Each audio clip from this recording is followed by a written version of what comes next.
đôi giếng phía trên chùm lay thằng ấy đang ở vây lọ hai tạt thời đôi chia đằng tha sập hiếp sầm khàn phần tay áp hợp hạt kịch lá ta trong bàn sập hiếp lõ bè toàn chỉ mỗi há nơi hạt kịch lá phần tay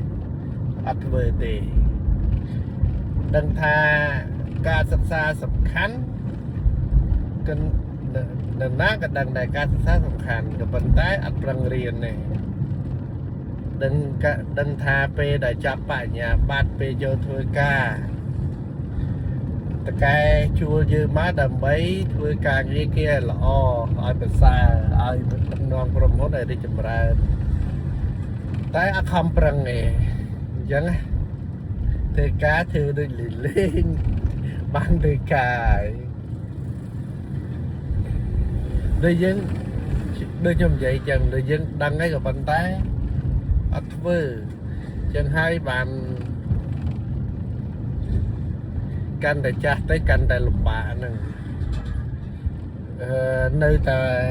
สบายเพลิดเพลินជាមួយនឹងអារម្មណ៍ផ្សេងផ្សេងដែលរាល់ថ្ងៃកាន់តែទំនើបកាន់តែមានជំងឺផ្លូវចិត្តព្រោះអារម្មណ៍កាន់តែច្រើនកាន់តែមានជំងឺផ្លូវចិត្តពេលដែលសម័យបុរាណអត់មានទូរស័ព្ទអត់សូវមានអ្នកមើលតាម Facebook តាមបណ្ដាញសង្គមនានាក៏ប៉ុន្តែសម័យនេះគេបង្អួតតាមសង្គមបណ្ដាញសង្គមនានាទៅអញ្ចឹងងាកឃើញហើយតាំងឲ្យតូចចិត្តហើយបកែមើលហើយកំណើននៃជំងឺផ្លូវចិត្តកាន់តែកើតឡើងហើយព្រោះយើងរស់នៅក្នុងអារម្មណ៍ទាំងឡាយហេតុអីអ្នកខ្លះក៏ទៅសមាធិហើយមកវិញនៅតែមានបញ្ហាមកពីគាត់គិតពីអារម្មណ៍ទាំងឡាយទៅកន្លែងដែលអត់ទៅមានអារម្មណ៍ឬក៏អារម្មណ៍ដែលជាទីប្រាថ្នាព្រោះនៅនោះសអ្នកសង្រួមដូចគ្នាអញ្ចឹងទៅសមាធិមកនៅកន្លែងសមាធិបានផលមកដល់ផ្ទះវិញញងញ៉ាំទៀតលេងបានផលមកពីអីគាត់ខ្ជិលរៀនបរិញ្ញាតបើគាត់រៀនបរិញ្ញាតហើយទៅបដិបត្តិអាហ្នឹងទោះបីមនុស្សជុំវិញអារម្មណ៍ជុំវិញពោពេញអារម្មណ៍យ៉ាងណាក៏អាចសង្រួមចិត្តយើងបានដែរដូចផ្ទះដែលប្រក់ហើយអញ្ចឹងភ្លៀងមិនអាចធ្វើអីបានទេដោយសារតែចិត្តរបស់យើងហ្នឹងគឺជាផ្ទះធ្លុះធ្លាយភ្លៀងធ្លាក់មកចូលយើងគិតពីអារម្មណ៍កន្លែងមនុស្សដែល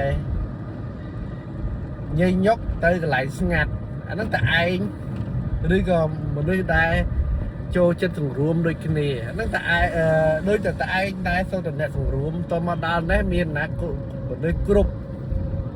អ្នកខ្លះចេះអ្នកខ្លះចុះអញ្ចឹងហើយចិត្តរបស់យើងសោយ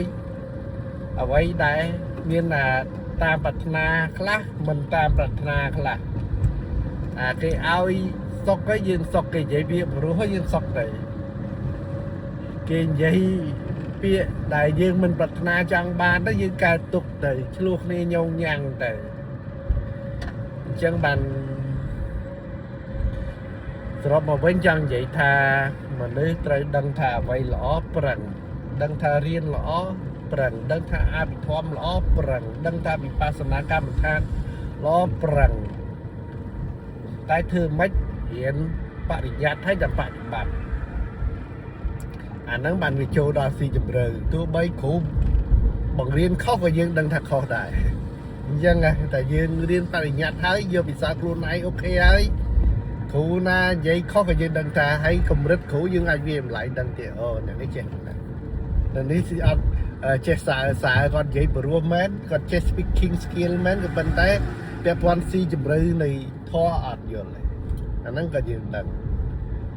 អញ្ចឹងគ្រប់ទាំងអស់ពេលនៅក្មេងខំប្រឹងប្រែងរៀនសូត្រការសិក្សាសំខាន់ពេលមានការងារធ្វើប្រឹងយកចំណេះជំនាញពីកន្លែងការងារតំណែងអ្នកតូចអ្នកធំធ្វើម៉េចឲ្យយើងឡើងតំណែងដើម្បីប្រាក់ខែក្រែបន្តិចគាត់ចិញ្ចឹមជីវិត ដឹងថាអ្វីល្អចូលធ្វើកុំខ្ជិលយើងអាចធ្វើពុតក៏បានដែរធ្វើពុតជាអាសានៅកន្លែងការងារធ្វើពុតរហ័សប្រឹងប្រែងធ្វើឲ្យបាន21ថ្ងៃទៅមួយខែយើងខ្លាចជាមនុស្សសាហាត់កីឡារាល់ថ្ងៃមួយថ្ងៃកន្លះម៉ោងទៅ1ម៉ោងប្រឹងហាត់រាល់ថ្ងៃធ្វើពុតយើងខ្ជិលក៏ដែរក៏ប៉ុន្តែយើងធ្វើពុតជាមនុស្សអាសាហាត់កីឡា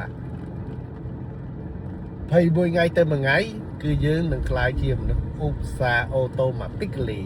បាទ